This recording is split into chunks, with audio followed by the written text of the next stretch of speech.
দ্বাদশ শ্রেণীর ছাত্রছাত্রীদের জন্য আজকের আলোচনা করব ফার্স্ট ইউনিটের স্থির তড়িৎ বা ইলেকট্রোস্ট্যাটিক্সের প্রথম অধ্যায় স্থির তড়িতের প্রাথমিক ধারণা। মূল আলোচনায় যাওয়ার আগে দেখে নেব West Bengal council of higher secondary এডুকেশনের পদার্থবিদ্যার সিলেবাসে কোন কোন ইউনিটগুলো রয়েছে। ফার্স্ট ইউনিট ইলেকট্রোস্ট্যাটিক্স বা স্থির তড়িৎ। সেকেন্ড ইউনিটে রয়েছে কারেন্ট ইলেকট্রিসিটি বা প্রবাহী তড়িৎ, magnetic effect of current and magnetism বা তড়িৎ প্রবাহের চুম্বক ক্রিয়া ও চুম্বকত্ব। ফোর্থ ইউনিটে আছে electromagnetic induction and alternating current, তড়িৎ চুম্বকীয় আবেশ ও পরবর্তী প্রবাহ, ইলেকট্রোম্যাগনেটিক ওয়েভস বা তড়িৎ চুম্বকীয় তরঙ্গ। সিক্সথ ইউনিটে আছে অপটিক্স বা আলোক বিজ্ঞান, dual nature of matter and radiation বা পদার্থের দ্বৈত সত্তা ও বিকিরণ। ইউনিট 8-এ রয়েছে অ্যাটম ও নিউক্লি, পরমাণু ও নিউক্লিয়াস। ইউনিট 9 ইলেকট্রনিক ডিভাইসেস, বৈদ্যুতিন যন্ত্র সমূহ। এবং ইউনিট 10-এ আছে কমিউনিকেশন সিস্টেমস বা সঞ্চার ব্যবস্থা। এই 10টি ইউনিট নিয়ে পদার্থবিদ্যার সিলেবাসটি রচনা করা হয়েছে। এর মধ্যে প্রথম 5টি ইউনিটকে আমরা একসঙ্গে বলতে পারবো ইলেকট্রোম্যাগনেটিজম, তড়িৎ চৌম্বক বিজ্ঞান বা ইলেকট্রোম্যাগনেটিজম।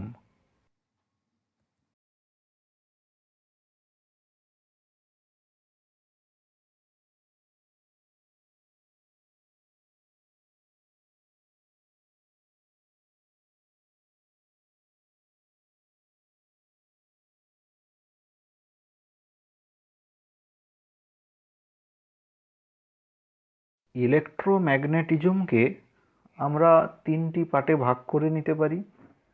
এক, ইলেকট্রোস্ট্যাটিক্স, দ্বিতীয়ত কারেন্ট ইলেকট্রিসিটি অ্যান্ড ম্যাগনেটিজম, তৃতীয়ত ইলেকট্রোম্যাগনেটিক ওয়েভস। আধান স্থির থাকলে বা স্থির আধানের বৈশিষ্ট্যগুলো যে অধ্যায়ে আলোচনা করা হবে সেটাকেই বলবো ইলেকট্রোস্ট্যাটিক্স। আধান যদি সমবেগে গতিশীল হয় সেই আধানের ধর্মাবলী যে অধ্যায়ে আলোচনা করা হবে তাকে বলবো কারেন্ট ইলেকট্রিসিটি অ্যান্ড ম্যাগনেটিজম। আবার আধান যদি ত্বরণ নিয়ে গতিশীল হয় তখন আমরা পাবো ইলেকট্রোম্যাগনেটিক ওয়েভ। আধান স্থির থাকলে তার ধর্মাবলী আলোচনা হবে যে অধ্যায়ে, সেটি হলো ইলেকট্রোস্ট্যাটিক্স। আজকের আমরা আলোচনা করব এই প্রথম পার্ট ইলেকট্রোস্ট্যাটিক্স নিয়ে।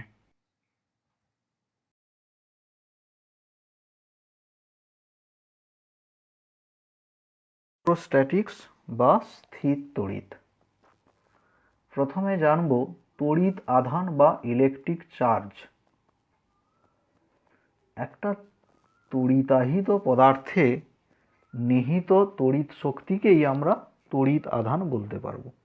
একটা তড়িতাহিত পদার্থের মধ্যে যে তড়িৎ শক্তি নিহিত থাকে সেটাকেই আমরা ইলেকট্রিক চার্জ বা তড়িৎ আধান বলতে পারবো।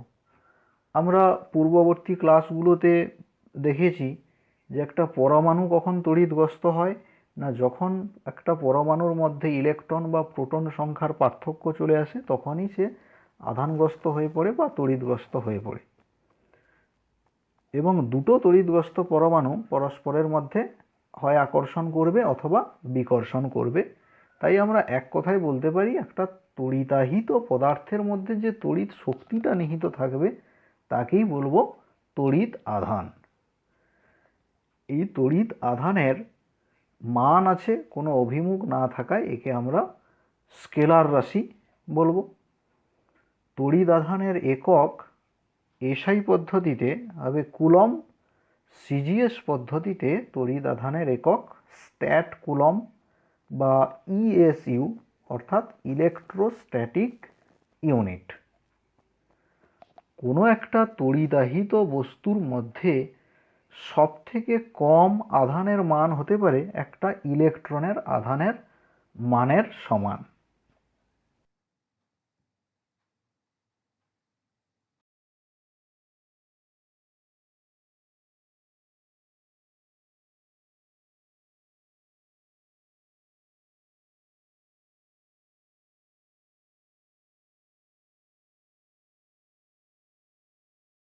কোয়ান্টায়ন বা কোয়ান্টাইজেশন অফ চার্জ। তড়িতাহিত বস্তুর মোট তড়িদাধানের মান ইলেকট্রনের আধানের সরল গুণিতক হবে। কোনো একটা বস্তুর মোট তড়িদাধান সর্বদাই ইলেকট্রনের আধানের সরল গুণিতক হবে। এটাকেই আমরা আধানের কোয়ান্টায়ন বলছি। ব্যাপারটা অনেকটা এরকম যে বর্তমানে বাজারে চালু থাকা সবথেকে কম মূল্যের অর্থ হলো 1 টাকা। ফলে বাজারে চালু থাকা যে কোনো টাকাই 1 টাকার সরল গুণিতক হবে। যেমন 2 টাকা হলে 1 গুণিতক 2, 10 টাকা হলে 1 গুণিতক 10। এর মাঝের কোনো মান থাকতে পারে না, অর্থাৎ 1.2 গুণিতক 5 টাকা থাকতে পারবে না। ঠিক একই রকমভাবে সবথেকে কম তড়িদাধান বিশিষ্ট ইলেকট্রন তার সরল গুণিতকের মানগুলোই কোনো বস্তুর আধানের মান হতে পারে। এটাকেই আমরা বলছি আধানের কোয়ান্টাইজেশন। একে গাণিতিকভাবে প্রকাশ করব কিভাবে না, Q equal to plus minus N into E, যেখানে এন ইজিক্যাল টু 1, 2, 3, 4 ইত্যাদি হতে পারে। ই হলো ইলেকট্রনের আধান, যার মান এসআই পদ্ধতিতে -1.6 ইন্টু 10⁻⁻19 কুলম।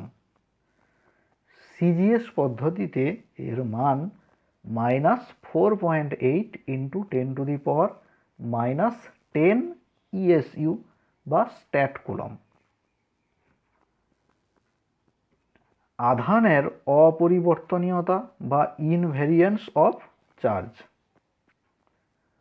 তড়িৎ আধানের পরিমাণ সবসময় নির্দেশতন্ত্র নিরপেক্ষ, অর্থাৎ আধান কোন অবস্থায় আছে তার উপর নির্ভর করবে না তড়িৎ আধানের মান।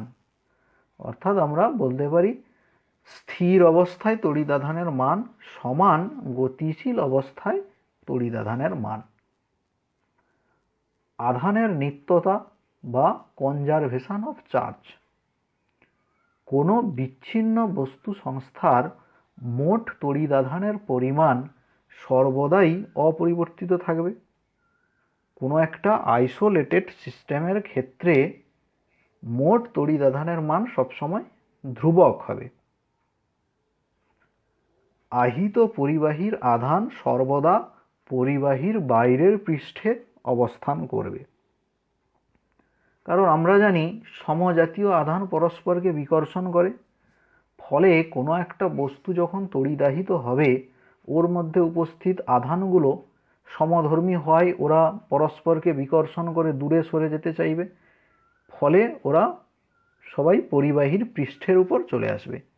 তাই বলা হয় আহিত পরিবাহীর আধান সর্বদা তার পরিবাহীর পৃষ্ঠের অবস্থান করবে।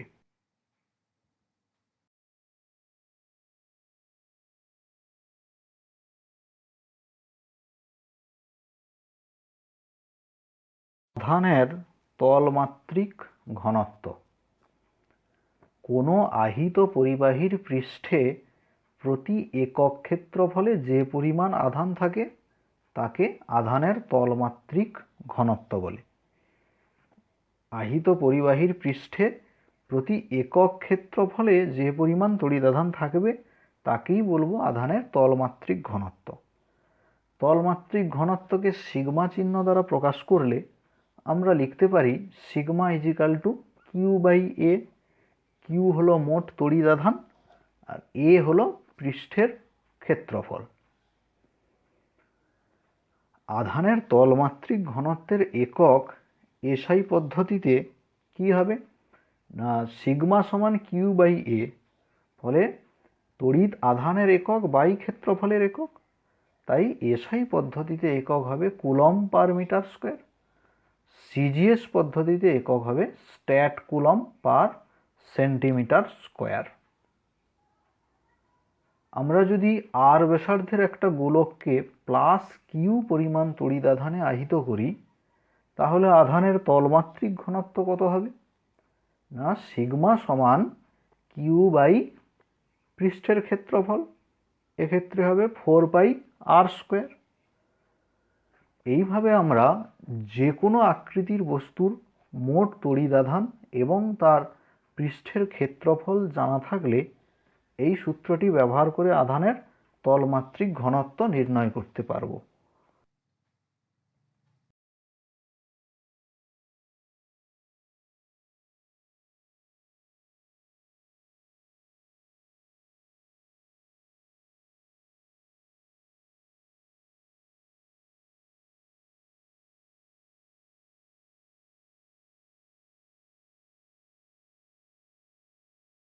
সূচিমুখের তড়িৎ মোক্ষণ ক্রিয়া। সূচিমুখ অর্থাৎ তীক্ষ্ণ প্রান্ত বিশিষ্ট পরিবাহী, একে তড়িদাহিত করলে সূচিমুখে আধানের তলমাত্রিক ঘনত্ব খুব বেশি হবে, অর্থাৎ সূচিমুখে প্রচুর পরিমাণ আধান জমা হবে। এর ফলে কি হবে, চারপাশের বায়ুকণা ও ধূলিকণার মধ্যে আবেশ সৃষ্টি হবে। আমরা জানি আবেশের ফলে কণাগুলোর নিকটবর্তী প্রান্তে বিপরীতধর্মী আধান আবিষ্ট হবে।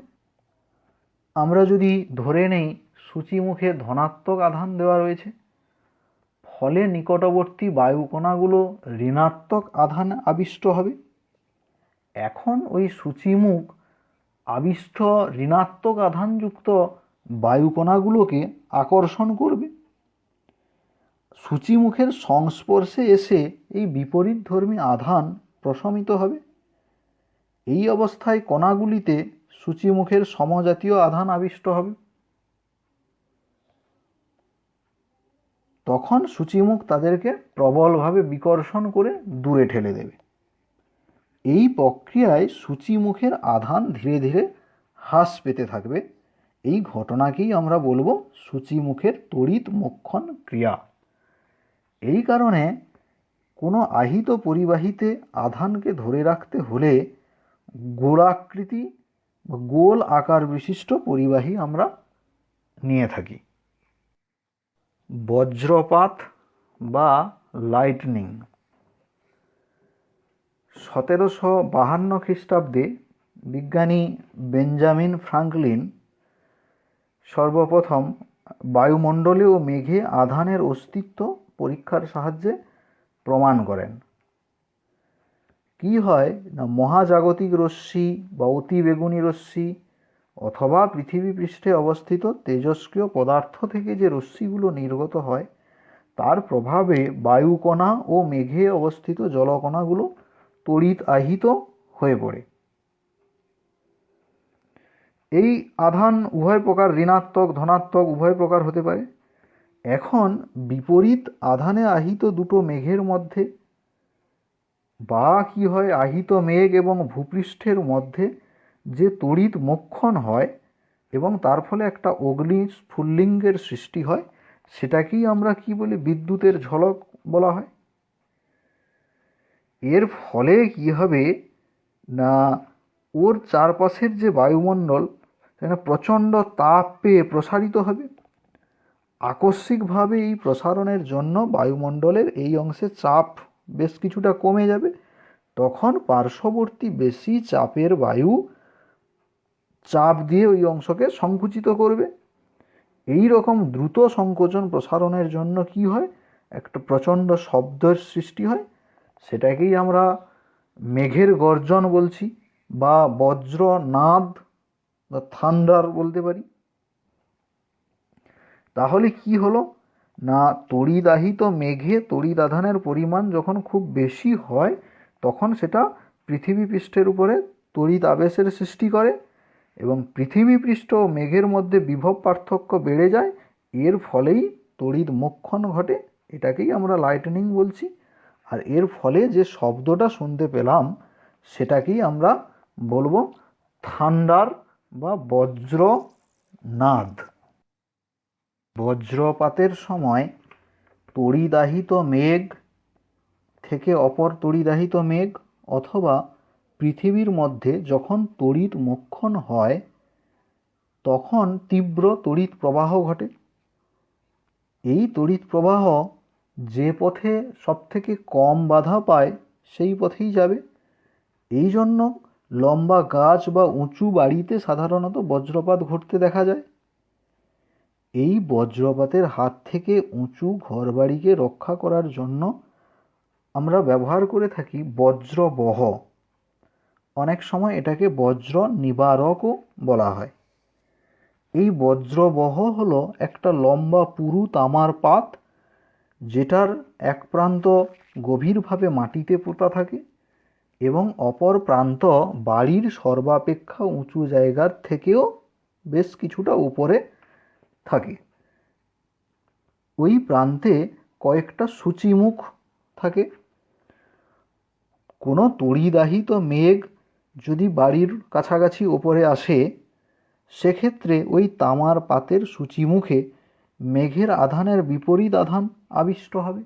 এমন আমরা যদি ধরে নিই ধনাত্মক আধানযুক্ত মেঘ সূচিমুখের কাছাকাছি আসে, তাহলে ওই সূচিমুখের প্রান্ততে ঋণাত্মক আধান আহিত হবে এবং দূরবর্তী প্রান্তে ধনাত্মক আধান আবিষ্ট হবে।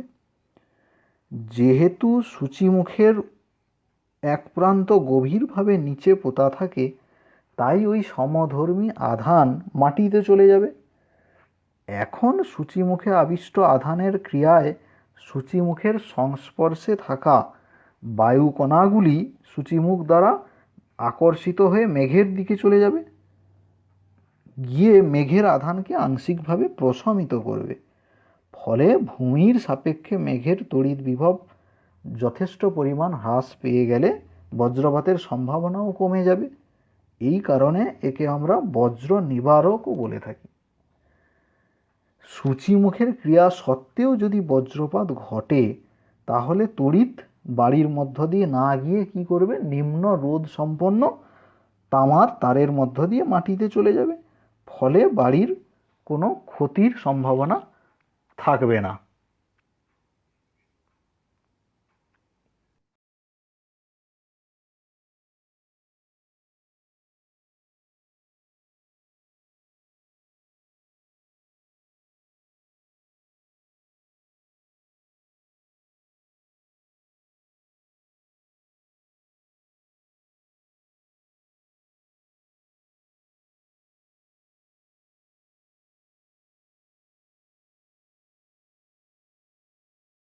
ছাত্রছাত্রীরা এই অংশটুকু ভালোভাবে প্রস্তুত করে নেবে।